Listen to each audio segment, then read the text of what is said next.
carefully about your next move and put yourself in a position to make more money. My goal is really simple. I just want to put more money in your pocket and I want to see you win. At the end of the day, when it comes to investing, I want to encourage everybody who's sitting on the sidelines, who's a little bit nervous, to go ahead and make your move. I don't know if anybody else saw some of the stocks that were blowing up this week. Oklo was just my favorite, and I keep talking about Oklo because that thing just did some. That thing was thinging. That stock really did some stuff I didn't expect. We started talking about Oklo when it was $8 a share. Now I think it's about $137 a share. So congrats to those of you that made a lot of money on Oklo. Put a yes in the chat if you made some money from it. Oklo's the new Nvidia. Oklo basically has become the new Nvidia. And I think actually, given that the difference though with Oklo and Nvidia though is Nvidia is making a ton of money. Um, Oklo's not. Oklo has a ton of potential. Oklo has a ton of hype around it. But it's good hype in the sense that it's a good thesis. We're expecting that AI is going to lead to needs for energy. Oklo is going to make small modular reactors. Oklo is connected to Sam Altman, who's also connected to President Trump. And it seems like right now, when you invest alongside people that are connected to the president, there's a good chance to make money. So there's the thesis, in case you're interested. Should you buy the stock now? Nobody knows. Nobody knows. This is a funny stock market right now. It's really, really high, and a lot of you are making money. So I would encourage you to protect your investments if you want to maintain that money because it could change any day. And this is something I always warn you guys about is never get too carried away, never get too comfortable because a bright day can turn into a dark day in a matter of seconds, and a dark day can turn bright very quickly. So you got to focus and stuff like that. All right, now let's dive into something I wanted to talk about. I want to talk about I guess when I was thinking about a financial lesson for today, I was thinking I couldn't help but think about my old buddy Damon Dash. Damon Dash and I worked together a lot many years ago, and I saw Damon kind of pop up a lot on different shows, The Breakfast Club, stuff like that. It's been really interesting. In case you don't know who Dame is, he's the genius behind Rockefeller Records, and I give him after hearing 1,000 stories that he told me about his relationship with Jay-Z and everything. I get the sense that he was a really important part of the creation of all of that, and also with the career of Kanye West. And you guys know my conversations with Kanye were a little frustrating. Dame was almost as frustrating, but not quite as challenging, and I think it's just because we just have different styles, different ways of carrying ourselves. There's a lot of hip hop's full of a lot of bombastic characters, that feel like this sort of desire to be the alpha male in all situations, and unfortunately, when you have that mindset, you can end up making others feel like you're trying to belittle them. And here's the thing: I've never wanted to bully anybody, but I'm not easily bullied, and so that can lead to conflict. And that's if you want to know why we couldn't really maintain our friendship. That was why. It's like, look, I'm not a loud guy, but I'm a strong, proud guy, and I'm a man, and and you talk to me like a child. That's going to be a little bit hard to do. That was my issue with the white man too, by the way. That's why white people. I'm not very good at being an employee. I'm not built for slavery. But with that said, I wanted to talk about this, even though I was kind of hesitant about it because it's kind of weird to talk about your friends. Because I did actually like Damon a lot, but we didn't see eye to eye on certain things. And I said, you know what the hell, man? Let me just kind of air out on some of this because my concern is not other people. My concern is really you. And I saw some financial lessons that others can pick up from this because the problem that you have is a lot of black men. There are a lot of black men I know that look up to this kind of stuff. They look up to, loudness, bombastic behavior. Like I'm gonna get in your face and I'm gonna make fun of. And if you followed the Breakfast Club at all, you saw Damon and Charlemagne going back and forth at it. 1 minute, Damon's calling Charlemagne gay, and then Charlemagne's calling Damon, you're broke, and it just becomes like almost like a cartoon, right? It becomes just an unfair, I guess, an unfortunate exhibition of extreme black male immaturity. The world looks at the black man as a child. That's your problem. The world sees like when you see Kevin Hart doing. If you watch entertainment, you'll see where Kevin Hart will do slumber parties with Kai Cenat, and everybody thinks that's great because they make money at doing this. But if you go back 150 years, the minstrel shows have always been very popular, and white people will always pay to watch the black man make a fool out of himself. And so I didn't like it. I ain't gonna lie, I didn't like it. I thought it was. I watched some of it and I was like, oh, here we go again. And I'm sure everybody's gonna love it. But here's the thing: I wanted to talk about it with you guys because I have to be honest in terms of some of the economic lessons that you can pick up from this. And this isn't just stuff that I saw, from their interview, but I saw it up close. I used to go to LA and I don't have a lot of friends. And when I would go to LA, I would go see two people. I would go see my buddy Tierra Williams, Karma J. She's a singer that goes by the name of Karma J. She's been my friend 15 years. And I would go see Dame. That was it. I didn't go see anybody else. When I go to Houston, I go hang out with Willie D. I don't hang out with a ton of people. And so, long story short, uh, I'm gonna lay out just at risk of sounding like I'm talking about another person, but I just thought since so many people are watching this, let's just air it out a little bit and really talk about perspectives on wealth that I consider to be just complete violations of rules related to financial security that I kind of see happening here. Nothing's being built out of this. Nothing positive and productive is coming out of this. There's no, black billion-dollar companies being built out of this. No black-owned manufacturers. Nothing. Maybe a podcast network. I think Charlemagne is a podcast network, and he's a Powernomics guy. I just talked to Dr. Claude Anderson yesterday, by the way, and Charlemagne is a big fan of Dr. Claude. So is Kanye, and Charlemagne flew to Dr. Claude's house, which I really respected him for doing that. And Charlemagne's a smart guy. Damon's a smart guy. Um, Let me just lay it out. I'm just going to lay it out for you, okay? The first thing that I hope you'll hear, and again, I hope it's okay because I know there's so many guys I know that really, really, really look up to him, and they get upset if I give a perspective that's different from theirs. But the first thing is there's a lesson on leverage. One of the things I noticed when I would spend time with Dame is that he would use gambling terminology to talk about his investing style. Like he would say, when I invest, I bet it all. I bet it all. That's not how you invest. That's not investing. It's called gambling. And so what I would say to you is when you invest, one good rule of investing is to always assume that something is going to go wrong. Always assume that things constantly change. Economic conditions are constantly shifting. You're constantly going from a recession to a strong economy. You're constantly going from a bull market to a bear market, right? You're constantly having things change. And so really, when I call this class financial consciousness, one of the biggest rules of that was that you have to keep your head on a swivel. That means you have to be sort of preparing for the next stage, right? Just like when we talk about Oklo, and I know a lot of you have made a ton of money on Oklo, and I just love it. I'm super excited for you, but I'm constantly preparing you. Like, get ready, get ready, get ready. It's coming, it's coming. The storm is coming. Winter is coming, just like in Game of Thrones, right? And when I would spend time with Dame, I would see him really take on some very risky financial positions. And so some people would say, well, scared money doesn't make money, and I get that, right? I studied risk a lot in my doctoral program, but there's at least two types of risk. There's what you call efficient risk, which is calculated risk, and then there's inefficient risk, which is just risk for the sake of being risky, right? The second type of risk is not healthy. It's like the human body. If you gain weight, if you're a boxer and you gain 10 pounds, let me ask you, if I'm a boxer and I gain 10 pounds, is that a bad thing or a good thing? What do you think? If I'm a boxer and I gain 10 pounds, is that good or bad? Would you consider that to be a positive or a negative? Well, a lot of you are smart, and so you know that the answer is, well, it depends.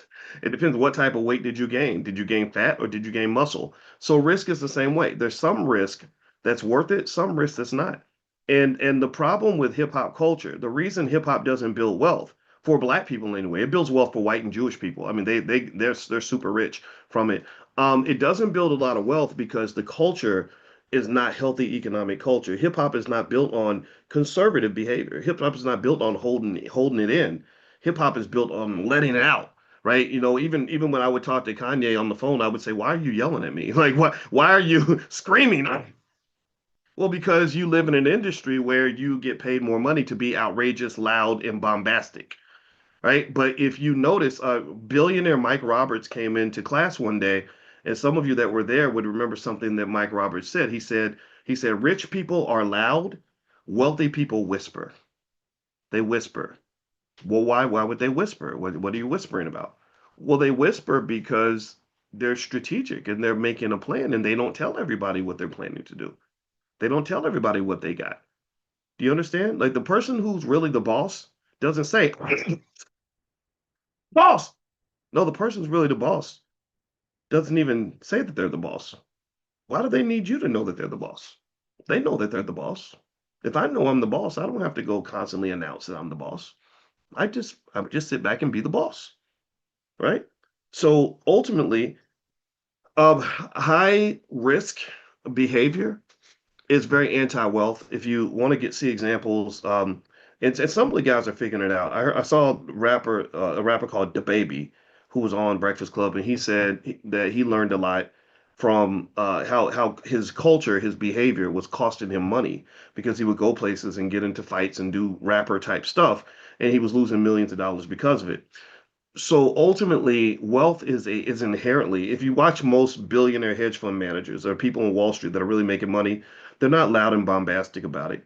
They're very subtle and careful and strategic in their moves. Jamie Dimon, JP Morgan is not a guy that you're going to see screaming and yelling on the Breakfast Club, right? He's a guy that's making decisions, right, with logic and preparation. Um, so that's another piece to it too. It's I would say it's risk management, which connects not just behavior but also how you deal with debt and how you deal with leverage. I've seen people take on a lot of debt because they think the economy is always going to be strong, and then when it goes bad, they get hit pretty hard. Um, the second thing that I would hope men and women that observed what happened with the Breakfast Club, or those of you who didn't, but I think it's an interesting lesson to observe, is liquidity risk. One thing I remember Dame telling me about was when he started Rockefeller or Rockaware, their clothing line. He said he learned something about the clothing industry that was really important. He said that we would get all these orders and we would get excited because we get all these orders, but when you get all these orders, you have to spend a ton of money to fulfill these orders, right? You have to go to the bank to borrow $1 million just to have the money to fulfill the orders that just came in. And so you have these orders come in, you have to go get the money to fulfill the order, but then they wouldn't pay you for another 30 days, 90 days, or whatever. And then some of them wouldn't pay you at all. So that creates this weird liquidity issue. In most businesses that die, they don't die from a lack of profitability. Most businesses that die, they die from a lack of liquidity. Liquidity is the ability to convert your asset into cash.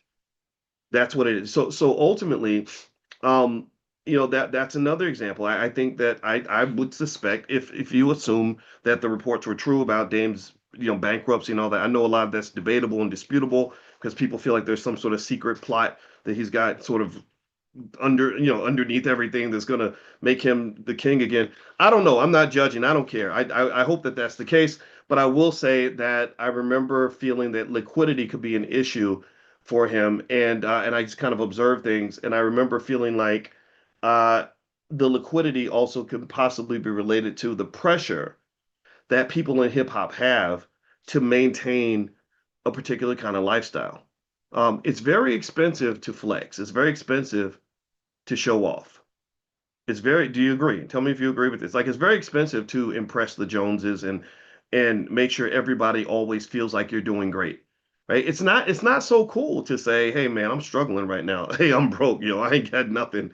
Hey, I'm having a hard time right now. You might have to borrow some money from somebody else. Don't nobody hear that. And this is one of the reasons why I support D1 in the hip hop culture because it's so influential with regard to influencing black men. But D1, I love D1 because D1 says, yeah, I drove a 98 Honda Accord until the year 2020, and I got me another Accord right after that. And I can tell you for a fact, as a person who's talked to D1 and Dame extensively about money and everything else, I know that I'd seen the receipts in terms of Kanye. I talked to his accountants for an hour, and we went through everything that he had and what he was doing with his money. I'm not going to reveal the details, but I've seen it. I can tell you D1 is fine financially, but you're never going to guess it from the way he dresses, the way what he drives, anything like that. And really, I think that I would love it because remember, economics is culture. I bring this up in my book a lot of the Ten Commandments of Black Economic Power. the culture behind economics. If you don't have a wealth culture around you, it's very hard to build wealth. If your culture does not inspire the creation of wealth, then it's going to be really difficult to build it. It's like trying to grow a rose in a desert. Doesn't matter how good your seeds are or how powerful the flower is. If the environment is bad, nothing's going to grow. You get what I'm saying? Does that make sense? So hip hop is not a pro wealth culture. Hip hop is it's very creative, but it's very destructive. A lot of it's very destructive, and it destroys not just the rappers themselves, but it destroys the people around them. You know, 20, 30-year prison sentences, people getting shot up in the streets, children getting abandoned, you know, because guys want to have, you know, 57 kids in 25 different zip codes, and none of these things are pro wealth. So you have to confront the culture, and you have to say, is there a way that we can really, really make um, wealth preservation cool again? Like, can it be cool to say, hey, financial security, that's what I got. I don't have nothing flashy. I'm not showing off for anybody. I'm not out here trying to waste money to impress people that don't matter. But I'm secure. I'm solid. Solid. That's what it is. I mean, really solid men and solid women build a community. Diddy used to call Dr. Claude Anderson about powernomics, and he did a whole lot of yapping, but didn't follow through on anything. That's not a solid. That's not solid behavior. Solid is when you say, "Hey, I support you, and not only do I support you, but I'm going to support you. I support you verbally, but I also will support financially or whatever." I talked to a friend of mine, 19 Keys, the other day. He told me he wanted to build a black-owned media platform. And I said, not only do I support you, but I'll write a check for that. Like, let's talk. And D1, when D1 was on tour, I said, yeah, I'll write a check. Let me show you I support you. I'm not just going to say it. I want to show it, right? And that's just my little effort to say, okay, boys, we're not just going to talk about it. Let's see if we can be about it. And I really think that unfortunately with hip hop culture, we've got to the point where we think that somebody talking about something is the same as somebody doing it. You see what I mean? Like when people want to go and make a point, they don't actually take action all the time. They will just say things, and if they say it in a way that is creative, like I made a verse about you and I ate you up with that verse. You didn't really eat nobody up. You just said some stuff. Those were words. Words are not the same as me like punching you in the face or me writing you a check, right? Words are just words. And there's that old saying that says talk is cheap. But I want you to pay attention to how many times you'll see public forums where people will just do a whole lot of talking and then really feel like something really happened, like they really did something. And all that happened was a conversation or a podcast interview or whatever.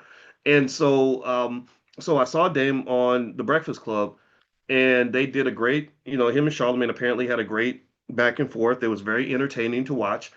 They're both entertaining guys. This is a continuation of a previous really great interview they did in 2016. Some of y'all remember that. And Dame said a lot of things I agreed with about the fact that I agreed with him that black men should aim to be bosses. I don't think you're meant to be the white man's bitch. Um, and I liked what he said, and I went on the show right after that because Charlamagne kind of called me and asked me to like tone down what Damon said because people were quitting their jobs because of what he said, and I said, yeah, I'll put it into context, but I'm not going to disagree completely because I do think that we have to be challenged and understand how economics works. We have to understand how capitalism works. Capitalism is built around slavery. Capitalism is built around the control of anybody who's not financially secure. It's designed around the psychological manipulation of those who don't have the resources of the wealthy and making sure that you and your children are trained to go pretty much serve white people until the day you die. And if you don't have somebody snap you out of that, then encourage things like ownership, encourage things like real estate acquisition, encourage things like business development, then you're going to be constantly frustrated, right? Give me a yes if you would agree that black people are very frustrated by the way we're treated in this economic system.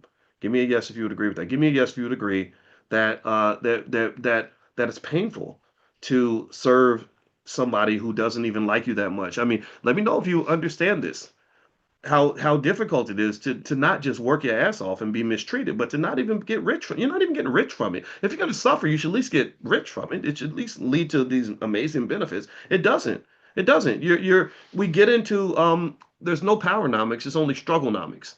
It's like instead of me thriving, I'm just surviving. And who wants to work like hell just to survive? It reminds me when I taught at Syracuse University, and I would logically explain to students why you don't want to cram for a test. I said, because if you cram, think about it. I said, you trying to learn 30 days worth of stuff in 3 days, and you're gonna lose sleep, you're gonna be stressed out, you're gonna feel like absolute shit, and then you're gonna get a C on the damn test because you can't possibly learn 30 days worth of stuff in 3 days. So just make it easy on yourself. Starting it in advance. Prepare. That's it. Just prepare. So the same thing is true with wealth. I would say, why would you want to work your ass off for 40 years just to have a negative net worth? Do you know how many people in America have worked since the 1970s and 80s who have a net worth that is lower than a newborn baby? It's not logical. It only seemed logical because somebody told you this is what you're supposed to do and you did it, but that was a damn lie. That was a lie straight from the depths of hell. So my goal is not to talk you into anything or force you to do anything or try to even persuade you to do anything. I just want you to look at it and have consciousness.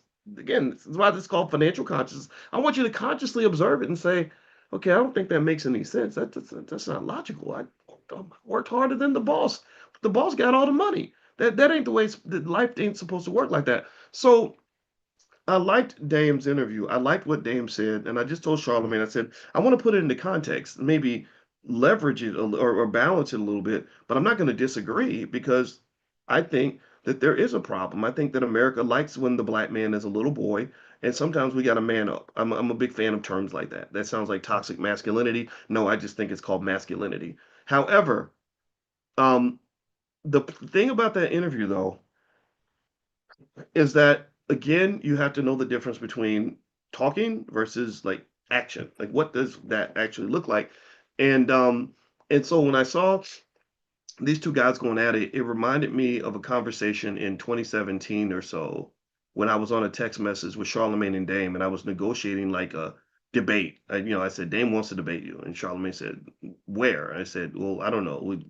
I remember the whole conversation. We were going back and forth about this debate. It never happened, and so I saw this interview happen again, and I remember and here's the truth of the matter. I didn't even watch that much of it. I watched like about 30 seconds, and I just saw two guys going back and forth, trying to basically flex for the gram, like who's going to win, right? And we're watching it. We got our popcorn, and everybody's, and I just kind of thought about it. And I was like, well, what really comes out of this? Like, what action items do we get from this conversation? We get entertainment, and the reality for being black, unfortunately, in this country, is that you OD on entertainment. We OD on doom scrolling on Instagram. We love to our 14-year-old used the term 15-year-old, she's 15 now. She used the term the other day. What did she call it? I think she called it something like parasocial. I think that was the term. I got to go ask her again what it was. I had never heard this term. And she said, yeah, she said there are so many people on the internet. I was so surprised that this 15-year-old said this, but she said there's so many people on the internet who live through other people. They live through their favorite celebrities. Did anybody else notice that? Anybody else notice how there are people that will take more interest in the life of a celebrity that they actually take in their own lives? And let's not even get into the numbers of people that get relationship advice from people that have horrible relationships. That's really crazy too. Like, I don't know if Cardi B is the person you should learn how to have a healthy marriage from. Cardi B is great though. She's super talented, and I like her personality a lot. I really do. But I mean, she's a rapper, stripper, divorcee, right? And again, no disrespect, but that's what it is. So, is that the best person when you've got people that actually have licenses in this stuff who are trained at the highest level on how to have a healthy marriage? Who can give you specific steps on how to get that done? I think that speaks to a little bit of an addiction to entertainment that we might want to reconsider and think through. And so, I was watching the interview with Damon and Charlemagne, and I was like, I only watched probably 30 seconds of it. I just saw the highlights and the clips.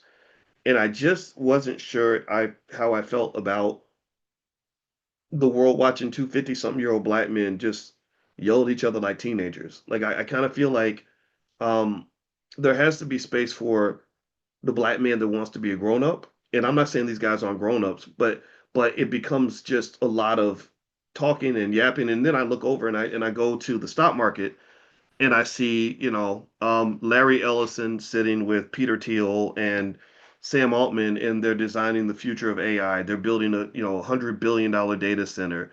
They're making massive plans. Elon Musk is working on his automobile manufacturing plant. Now, mind you, they do a lot of talking too. These guys, especially Elon Musk, he gets out there and acts a fool on Twitter and stuff. But I just kind of wonder, like, what's being built in the background. I think that as Black people, I think we have to ask, okay, what's really being built in the what's actually happening here that's going to have some effect on the masses. Like, so again, we could say what we want about Elon Musk and his behavior, which is certainly open for question, but I can also tell you that his company is worth $1 trillion, and he's going to control the future of robots, AI, automation, driverless cars. Right? He's going to control a big chunk of that. And I know personally that my ownership in Tesla stock and other stocks, not just Tesla, a bunch of them, has led to an increase in our family's net worth by quite a bit of money. Okay. So I really so let's go back into this. Let's talk about this in terms of the other lessons you can learn from the Dame Dash thing. And again, this is more of a mature conversation. I want this to be a mature conversation where I was hesitant because I have a personal relationship with him, and I know he might take it the wrong way. Can't apologize for that. But this is really for those that want to critically analyze things and not those who just worship celebrities. If you're into celebrity worship, I'm probably not your guy. Um, the other financial lesson that I think you can learn from this would be, I think that I suspect that one of the challenges that I remember Dame used to always tell me about how he invested in Jay-Z's career and Jay-Z benefited. He invested heavily in Kanye's career. Kanye benefited. I think he might have even had some connections with, oh no, he had a Rachel Roy. I think that was his ex-wife or something like that. He would talk about her a lot. And, what I noticed was that there might have been a lack of diversification in terms of the investing strategy. One of the things that, and I see this mistake happen a lot of people that make investments, they will pick one thing, like, right? Like if you're an artist, you'll invest solely in your brand, or if you have a business, you'll invest everything in your business, or if you buy a stock, people will fall in love with one stock and put everything in one stock. And that violates one of the most fundamental rules of safe investing, which is diversification. Never ever put all your eggs in one basket. You never put all your eggs in one basket because that basket might fall and it might break. So one business partnership, if it does take off and it does become something that gives you lots of financial benefits, your first goal when you have a score, pay attention. I'll write this down. Tell your kids if you ever have a big score and something big happens, first thing you should be thinking is how do I get this money out of the building before the building burns down? Meaning, how do I diversify? How do I spread wide so that if one thing collapses, I'm not going to lose everything? Do you follow me? Does that make sense? Right. So if I am, let's say I'm a Dame Dash and I work with Jay-Z and I make a bunch of money and I'm big pimping, spending cheese, and I'm flying around the world. I've got all this money. And then if I've got good advisors around me, the first thing they're going to do is say, okay, you made 10 million. Let's take a million. We're going to invest it over here in this real estate. Let's take another million. And we're going to put this over here in the stock market. Let's take this other million. We're going to put it over here. The worst thing to do would be twofold. One, at least two things that come to mind. One would be to leave everything in one place so that one breakdown of a business relationship or one deal going bad can cause you to lose everything. The other thing you should never do, in my opinion, is to do, unfortunately, what a lot of young rappers and athletes do, which is to just spend like the money's never going to stop coming. That reveals a glaring and unfortunate and a highly destructive lack of financial consciousness because you're not aware that things are going to change. You're not always going to be the hot, cool 27-year-old for the rest of your life. At some point, you will become the old guy that ain't cool no more. And so all that money that's coming in can disappear. Who was it? I saw something. Here's a good example. I just the other day, one of my good friends is he played Ron on A Different World. Daryl Bell. I love Daryl Bell. Super smart. His daddy worked on Wall Street. I got to get Daryl to come in here again. I love him because he's just a good human being. Well, I saw one of his co-stars from a different world on the one that played Freddie, Cree Summer, I think that's her name. And she talked about how when the show came to an end, how they were so excited to go do other things. Like they just, they were just thinking to themselves, like, hey, look, we were on the number two show in America. The world is waiting for us. The movie deals are waiting, the book deals, the record deals, whatever it is, right? And she said that they finished up their last season and then they jumped out there like, okay, we're ready. And the world was like, okay, and like I don't care. The world did not receive her the way she thought she'd be received. They did not have the opportunities that they thought they would have. And actually in Hollywood, I think, and some of you that are actors and actresses and writers could probably tell me, but I think there's something where sometimes you get typecast and you get a character and you just get stuck in it. Everybody sees you as that character for the rest of your life. So your ability to kind of move is really difficult. Um, like even Malcolm Jamal Warner, who's a great guy. I love Malcolm. We were just Instagram friends. I never met him in person, but we would talk sometimes in DM or whatever. Smart man, very intelligent. I really like Malcolm.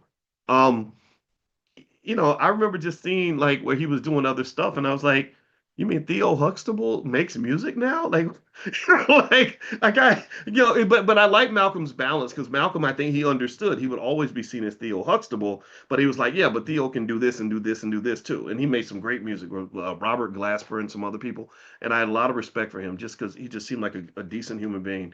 Um, but generally speaking, she had the same problem a lot of people in Hollywood have that you don't understand what happened there. What I'm seeing there as a finance professor is I'm seeing it as okay, you didn't understand the environment within which you were operating.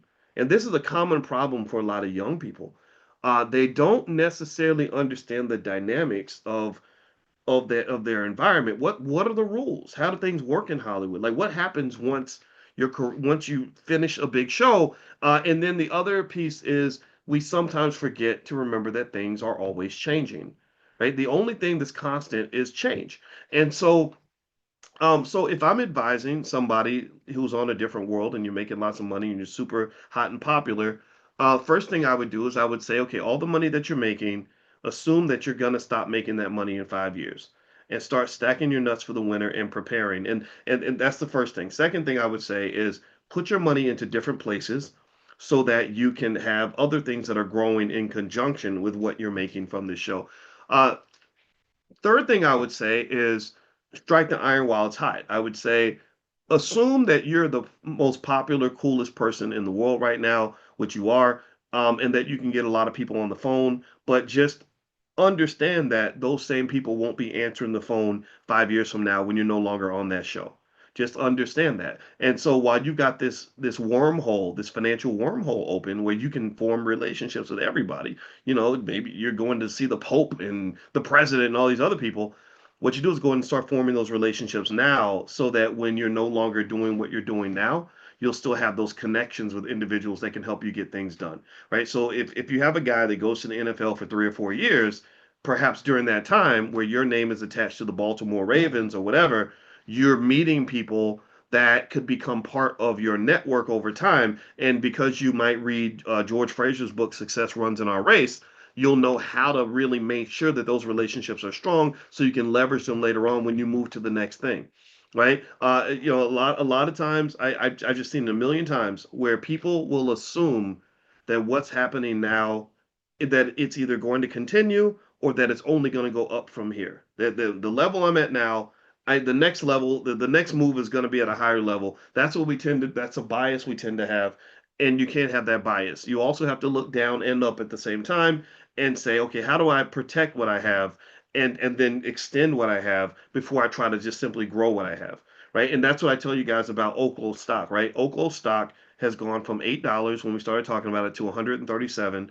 The biggest thing I want to say to you is assume that this is not going to continue. Make the really pessimistic assumption that this stock is going to collapse on you and go back to $80 a share. And then I want you to go forward and imagine opening your portfolio and seeing that this stock that was 137 last week is now back to $80 a share. Think about how you feel. Investing can be emotional. I want you to process it. I want you to meditate on that and imagine how you're going to feel. And if it makes your stomach sink, then what you do is you go back in time and you say, okay, the stock is now 137. What do I do to protect myself? How do I make sure that I'm going to be okay in case this thing does fall apart? You got to always have a plan B for everything, even things that you know are going to work out. I'll circle back on Dame Dash. I felt like he and I had different perceptions of risk. We did something in the Black Business School. It was called Intelligent Boss Moves. A lot of people liked it. I would go all over the country. Guys would give me props for working with Dame and stuff. And I liked Dame. I really liked him a lot. But we have very different views on risk. Very different views. I'm not afraid of anything, but I am cautious, right? And I remember I didn't get a sense that he really was cautious. I got a sense that on one hand he had the courage to pursue all these things, right? That's why he's Dame Dash and I'm not. That's why he created Rockefeller. God bless him for that. But it could also be why you have the whole bankruptcy issue. That could also be why you have the liquidity challenges. That could also be why these other things are happening that really I think were preventable, right? Like so really I think a good approach to investing might be uh something I saw in poker. You guys know I like poker. I'm a pretty good poker player. I've won tournaments with 1,000 people in them and stuff. It's a great game of psychology, strategy, and math. And there was this old poker player named Doyle Brunson. And Doyle Brunson played, he used to play back in the 1950s and 60s. And Doyle Brunson had a poker style that he called tight and aggressive. And tight and aggressive, I like that style because what it meant was he said, look, most of the time, if I see a poker hand pop out, most people don't know this about poker. In case you, if you, some of y'all play, maybe you don't. But one of the biggest things about it is most of the time, the best decision to make in poker is to do nothing. It's to sit and just watch, just observe. Don't do anything. Just let the hand go by and whatever. And so he was very tight. He wouldn't participate in a lot of hands. But because he was tight and aggressive, he had a rule that said, but once I decide to get in, I'm all the way in. Once I get in, I'm going hard. We're going to the limit, balls to the wall. I'm not afraid of going broke, but I'm not gonna aim to go broke. Do you understand? Right? I will go for broke, meaning I will give everything I've got, but I'm not aiming for broke. Right? I'm gonna go for broke, but I'm not aiming for broke. Does that make sense? Right? So that means I'm not gonna constantly look for drama and constantly look for situations that can cost me all my chips. I'm going to carefully vet my situations. Before I invest, I will investigate. That's a rule for investing. Before you invest, you should investigate. If people follow that rule with investing, wealth would be much stronger. If people follow that rule for relationships, there'd be less baby mama-itis. If people follow that rule for every part of their life, then there will be a lot of people that are in better situations, but we're not trained to think things through. We think that there's something corny about you if you are a deep thinker. But no, being a deep thinker is a survival tactic. That's why I like 19 Keys. I observed 19 Keys. I did an event with him a few years ago, and he would just sit and think all the time. And I said, I like that. I like black men who think. You got to process stuff, right? So the tight and aggressive strategy that he used, which I thought was quite, I liked it. I adopted it. Is he would just he most of the time the answer would be no. I don't want to be a part of that. And no, I'm not doing that. No, I'm not doing that. But when he decided, okay, this looks like a good situation that I should be involved with, he would go hard. He would go absolutely hard and maximize his possibility of winning. It was fearless, complete courage. Like let's do this, right? And that's how I play. That's how I was able to beat 1,000 people in a couple of like I've won some big tournaments, and mostly online. I don't really like gambling, but I like poker. I don't like gambling, but I like poker. And so ultimately with investing, I think it's the same thing. I would encourage you as an investor, and not just financially. See, remember, most investing you do has nothing to do with money. Right? Most investing involves investing in people, investing your body, investing your love, investing your time, investing your energy, right? So all these forms of investment, they supersede financial investing. But I would encourage you, before you invest, always investigate. This is the reason why I specifically chose, I consciously thought it through for a long time. And I said, I want to call this class financial consciousness because there are people that have a direct interest in keeping your consciousness as low as possible. Well, why is that? Well, because people who are not conscious, it's easier to sell products to them. People that are not conscious, it's easy to get them to come serve you and work for you. That's what white people want us to do. People that are not conscious, they just don't think about things. They just follow the programming. So they call it TV programming, radio programming. You've been programmed. A lot of us, all of us, myself included, we're brainwashed from birth. Um, Go to school, make good grades, go into college debt, and get you a job, and you're probably going to work for white people. Tell me I'm lying. How many people have even heard people? People have even said this. I've heard this a lot, where people will say the HBCUs are not realistic because if you go to an HBCU, you don't learn to deal with white people, and we all know that eventually you're going to have to deal with white people. You're going to have to go work for white people. So why would you go to a school where a lot of us have heard this. Like, so the underlying fundamental assumption is that if you are black, you will serve a white man at some point in your life. And I just dare to say that that is simply not true. But many of us choose to do that because we don't see any other path. We're not trained on any other route. But you train a child on how to own assets, how to own real estate, how to buy stock, how to make moves. That child's gonna be able to do whatever they want. They don't have to go work for anybody if they don't want to. But you got to prepare. You have to have consciousness. Consciousness, part of consciousness is preparation. Consciousness means that if I got a 2-year-old baby, I'm not looking at the baby as a 2-year-old. I realize that 2-year-old is going to become a 32-year-old. And I got 30 years to get ready for the battles that that child will face at the age of 32. The battles they will face are not going to be related to basketball practice and football practice, even though we invest heavily in basketball, football, rapping, twerking, and everything else. No, his battles at 32 are not going to be in the hip hop studio. They're not going to be on the basketball court. They're not going to be on the football field. His battle is going to be, I got 3 kids. How am I going to pay for these kids? His battle is going to be, I got a woman I just had these kids with. How do I figure out how to get along with this woman? His battle is going to be, how do I maintain my dignity in a world where black men are not supposed to be dignified? And this is where I do have alignment with Dame Dash. I did like the one part I do like about him is I like the fact that he talks about he encourages people to want to be bosses. And I say, yeah, when you look at the economic relationship between the boss and the worker, the boss is the one who makes the money, not the worker. And I'm not telling you everybody has to be the boss all the time or everybody always has to be the leader and the alpha. No, I'm saying you got to be the boss of something. At the least, please be at least be the boss of your own life. Can you at least do that? Can we at least aim for that? Right? Like I don't need to be nobody else's boss, but I'm gonna be Boyce's boss. Right? That's it. If I can start out by just being Boyce's boss, then I've achieved Dr. King's dream and the dream of the whole civil rights movement. What was the word? The operative word was freedom. It was freedom. But in many cases, we freedom evades us because we don't even know what freedom even looks like. What do we know the first steps to what freedom like what's freedom means being the boss of you. Freedom must come with some sort of financial security so that you don't have to step out your house every day and go beg somebody else for money. That's a big part of freedom. Like Kanye used to say, just wait till I get my money, right?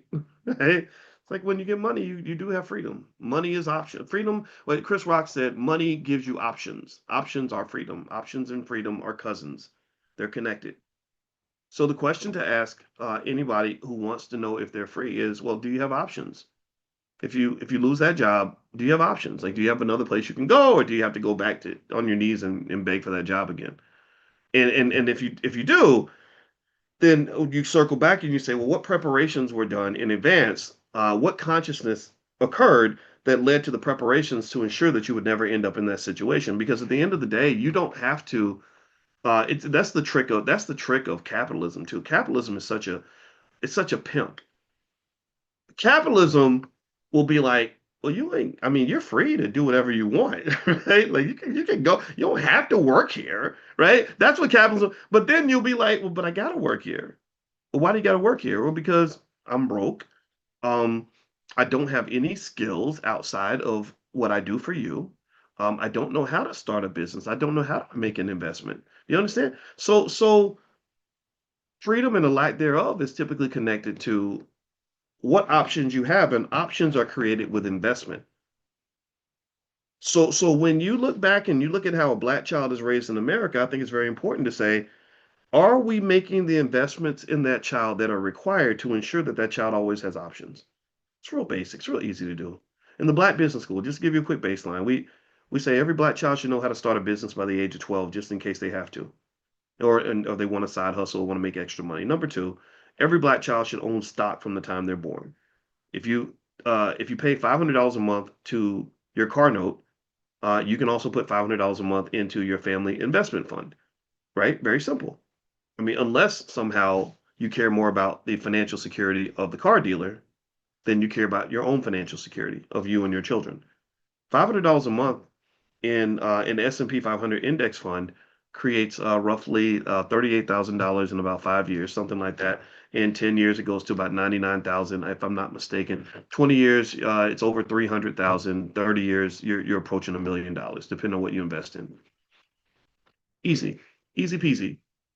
Easy. It's not hard. It's not hard. See, this is the thing. People think that you have to go take a class and get a degree and have it. No, I have a whole PhD in finance. I've seen it all. I've studied it all. You know, and the best thing about me studying it all is that you don't have to. I can say, okay, let's take out 99% of the bullshit. Do this 0.1%. You're going to be fine. That's the benefit. That was the benefit of all the work I did over those years is I can sort through what you need to know and what you don't need to know. And the basics is, yeah, if everybody just put money into an S&P 500 index fund and did it consistently, then there would be financial security would not be an issue at all. In fact, in America, you have a country that doesn't treat its workers very well. We know this. Work minimum wage is way too low. Workers' rights are not respected. Corporations will exploit you. They would use you up, chew you up, and spit you out. Um, but that issue could be resolved by anybody who understands that one of the great things about our country, despite all the problems, is that the stock market is democratized. Anybody and their mama can go out and just buy stock in the S&P 500. The very same companies that are making all the money, you can own pieces of these companies.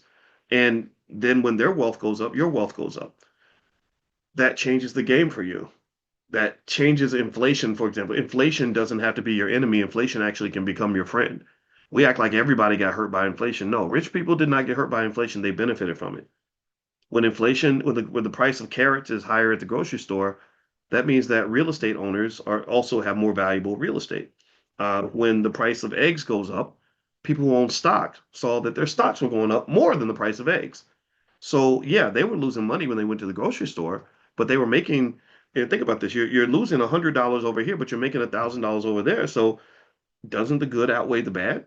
Isn't that something worth considering? So perhaps when we talk about money, rappers love to talk about money. They love to rap about money. Well, rap about this. Rap about this shit.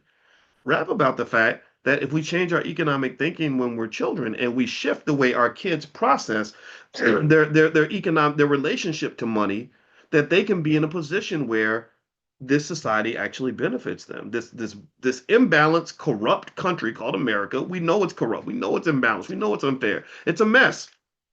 But if you just understand how the game works and you take what you can get, then you find that you can actually get a lot done in America. In fact, I guarantee you. Let me ask you this. I think I've asked this before. I'm gonna ask it again. How many of you would agree with me that if a black child is prepared by their parents and trained on economics, and someone's investing for them from the time that they're a child, that child can have a good life in America? How many of you would agree with me that that black child can have a good life if he's economically intelligent, if he's making economic preparations, if his family is providing assets and support for him from a very early age? Yes or no?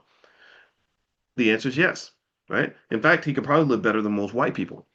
So this idea, this false idea that somehow me being black means I'm destined to be a slave, that's a lie straight from the depths of hell.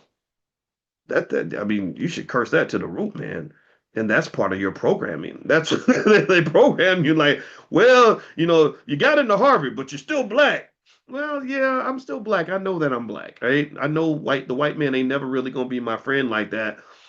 But I did go to Harvard though. Like that's gotta mean something. Like I should I get do I have anything I can be happy about? Right? It's like, so I would encourage you, acknowledge the realities of race. The reality of race, in my view, is that yeah, you're right. Nobody really cares about black people that much. But then again, I don't really care about white people that much. I don't hate them. I just don't care. I'm not. I don't care if Asian people are eating today. I don't care if Jewish people have a place to live. I assume that Jewish people are thinking about Jewish people. I assume Asian people are thinking about Asian people. So what happens with black people is I think sometimes we don't realize that there are people who say, "Well, I don't hate black people. I assume that they've got leaders and people that care about them." So, right, right? Wouldn't you make that assumption about everybody else? but there's something weird when I hear people say, well, they don't really care about us, or he doesn't like black people, and I'm like, well, why should he? Like, what is he black too? Like what is it that you what is it about the mindset that makes us believe that somehow someone caring about us is going to change our lives, or that that's even logical? It's not logical. So anyway, let me finish up this point. I will say this. Since I started talking about Dame, I'll finish on this. My conclusion on all the Dame Dash stuff is that anybody paying attention, I would encourage you to not just look at the drama, but I encourage you to take the lessons.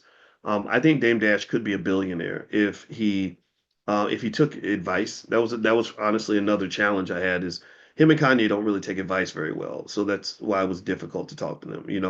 I think that if he'd listened to certain people, I think he could be in a really strong position. When I was around, I noticed he had relationships with people. People wanted to know him. People wanted to work with him.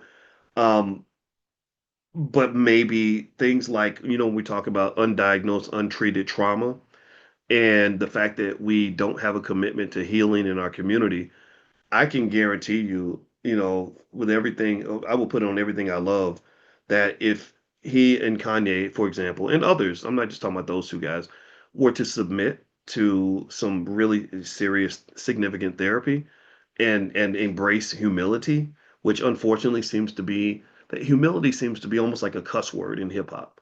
Like there's something like people say, "Oh, don't be humble. You don't want to be humble." But you can be humble. Humility, I think, is the ultimate form of confidence. If you're really confident in who you are and what you represent, I don't think you have to necessarily yell and scream about it. And I like there's this one guy named Mr. Jason Wilson. He has a big gray beard and he sounds really wise when he talks, but he is wise. I like the guy.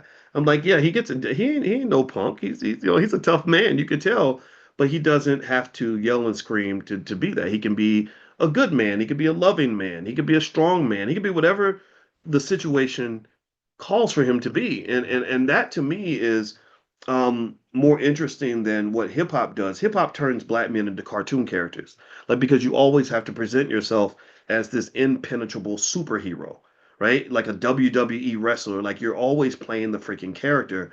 And what that does is that inhibits your ability to form healthy, balanced relationships with other people. You get to the point where people can't really work with you because maybe you're so arrogant and you feel that you must always be the alpha in every situation, which unfortunately kind of speaks to a deeper type of insecurity that could be probably pulled out during some therapy, some trauma healing, things like that. Because it's really traumatic to be a black man. I mean, black women, Lord Jesus, I mean, we know y'all go through it too, for sure. As a black man, my trauma was surviving the 1990s where everybody was going to prison and getting killed. It was like, oh my God, like this is not fun, and so everybody can benefit from this. So if you ever want to be truly great at what you do, submit to yourself. Accept some humility. Sit down and dig through your own shit and address it. Love yourself through it and fix it. Accept the fact that maybe you did some mean things to people, or maybe sometimes you have a blind spot and you're not aware of it, right? That's consciousness to me. It's that ability to start seeing your blind spots. Maybe you got to talk to people and say, okay, what do I do that bothers you? What do I, and that's hard to do. I think it's very hard to do. But if you do it, I think it just makes you a better person. And if you are a better person, then people will want to work with you. If people want to work with you, then it's easier to build wealth because then you can form partnerships with people that want to help you and want to see you do well. Does that make sense? Right? If you so this is all connected to economics. When you see people that are able to do well in business and stuff like that, a lot of times they're really good at making other people feel seen and heard. And I can tell you, Damon and Kanye were terrible at that. They feel that the only people that should be seen and heard in a lot of situations were them, and that just wasn't fun to it wasn't fun to be around that. And I can tell you for a fact that I think millions of dollars in wealth was lost because I don't know if Damon Dash understands how many people would love to work with him, but they get with him and they have a hard time doing that. That's me being as honest as I can be. And this is based on my own experience, and this is based on the fact that I have to honestly tell you that there was a reason I walked away. And that's it. That's it. I know that is gonna, I haven't really talked about it in that way before, but I thought it was an interesting financial lesson because I told my wife, I said, there's so much that people can learn from Damon Dash, but I don't know if people are ready to hear it because we want to worship our heroes so much. And I think it's okay to look up to certain parts of him. He's a genius. He's brilliant. Rockefeller, Jay-Z. I think he did that. I feel like he did it more than Jay did. Honestly, I think he helped Jay understand how to rap. Right? So I mean, you can't take that away from him. But at the same time, entertainment can pull us away from ourselves. Like even when I think about hip hop and the billions that were lost when Biggie and Pac got killed, both of these guys were billion-dollar assets, and they both died. Again, the word poor. What is poor? Poor is passing over opportunities repeatedly. That's what it stands for. Passing over opportunities repeatedly. So Biggie, Pac, DMX were all billion-dollar assets. Mike Tyson, multi-billion-dollar assets. They got derailed, distracted, and three out of four of them are dead. Mike has resurrected himself, and I'm really happy for that. But imagine if Mike Tyson had been healed from the beginning. Imagine if he'd had a good mentor that sat him down and said, "Okay, this is what you got to do. You don't want to blow this opportunity, man. We don't want to waste time in prison. We don't want to waste time going broke. We don't want to waste 30 years and have 30 years of regrets and have a comeback story. We don't we want to start off with a running start. We want to be in the lead. We don't want to play from behind, right? And that's the thing that I think we have to sort of think about as a community is I want you to tell me if you've noticed this. How many of you have noticed that so many of our stories in the Black community are like catch-up stories or overcoming something or coming back from something, like going to the depths of hell and then somehow finding a way back, right? Like overcoming the trauma, overcoming the mistakes, overcoming the prison sentence, overcoming the bad choices, overcoming the addiction, right? Like, oh, reforming my relationship with my daughter after I abandoned her in my 20s. I'm not saying that that's bad. I'm not saying it's bad, but people love a good Negro comeback story because you see yourself as the fucking underdog. You've been trained to see yourself as people who are always going to get it wrong, and then if you're lucky, you'll eventually figure it out and go back and fix everything, and it's okay. If you've done that, if that's your journey, God bless you. But I don't want that to be the journey for our kids. I don't want our kids to be 50-year-olds who say, I finally learned to invest at the age of 50. No, I want your child to know how to invest and make good decisions at the age of 5. I want them playing from the lead. It's a self-esteem thing. I kid you not. It really is a self-esteem thing. I think we see ourselves as the underdog, as the catch-up kids, the ones who mess it up and then go back and fix it. No. Again, the best way to solve a problem is what? Is to prevent the damn problem. That's how you solve a problem. You don't solve a problem by solving it. You solve a problem by preventing the damn thing. Prevention is preparation. Preparation and prevention are cousins. The double P's. Preparation and prevention are connected. So preparation is consciousness. Preparation means that no, I'm not going to mess up my opportunity and then go back and fix it later. No, I'm going to see the opportunity coming and say, man, okay, I'm not messing this up. Let me get ready. Let me get ready. Let me make sure I'm going to be thoughtful. My head's on a swivel. I'm conscious of this situation. I'm 25. I'm playing in the NBA, making 10 million a year. Oh, I ain't messing this up. I'm going to come through for my family. I'm going to build the generational wealth. We're going to build the $100 million fund. We're going to make sure that everything, all the assets are protected. We're going to get the financial literacy. We're not going to flow it all and then go tell these like cautionary tales when you're 45 years old. We're not doing that. That's not, you're better than that. That's not who we're supposed to be. So this is what I want for us. This is what I want for everybody, man. I don't like when we're not losers. We're not supposed to lose. You're supposed to win. You're supposed to be on top. You're supposed to be kings. You're supposed to be queens. You're supposed to have strong families. You're supposed to have mental health. You're supposed to have physical health. And you're supposed to compete. That's the only way you're going to ever be happy. Because if you're sitting around waiting on white people to decide to be nice to you, then shoot, you'll be waiting till you're dead. They will let your black ass just die waiting. So let's not do that. Let's not do that. Okay, I'm done talking. Thank you guys for listening. I appreciate it. Um, Speaking of healing and all that stuff, my wife is a therapist and a trauma expert and stuff like that. She's going to come into our stock market class on Tuesday to basically talk about healing so that you can invest and deal with the risks of investing in a mentally healthy way. So if you want to come in, she's going to show you how to diagnose your trauma. She's going to show you how to steps to overcome it, practical solutions in terms of how you deal with some of that. Because I saw some of you, the risk of investing kind of makes you nervous. So if you'd like to join the club, you can go to drboycestockmarket.com. You can actually do a free trial, drboycestockmarket.com. Also, don't forget, if you want to be on the text list for this class, just text the word morning to the number 87948. So text morning to the number 87948. And also, what else is happening? Oh, yeah, we've got these cool crypto flashcards for kids that are going to be in our Black Wealth Mastery store very soon. So if you want to teach crypto to your kids, and we got real estate and everything else covered. So if you want to take a look, feel free to go to drboycebooks.com, drboycebooks.com, and use the code word morning70, morning70, all one word. That'll take like I think 70% off everything. So it really cuts the price down a lot. And we do that specifically for you guys in the class in case you want to build a business around this. Like if this is your jam, this is your thing, this is what you talk to your relatives about, then I want this to be something that enhances your wealth so we can become your distributor. And we'd like to be your business partner. So we sell it to you wholesale, you can resell it retail, form an investment club at your church or whatever, and then you can say, I've got these materials, charge a fair price. That way it's a win-win-win. The Black Business School wins. The people that you're working with are going to win, and then also you're going to win financially because you have a functioning business. This is how you build an economy. So I'd love to work with you, and I hope that you'll consider that. So drboycebooks.com. The code word is morning70. All right. So anyway, let's get out of here, guys. I hope you guys have a great day. We'll be back tomorrow at 10 a.m. We do this every single morning, 7 days a week. So text that word morning to 87948, and I'll send you a message.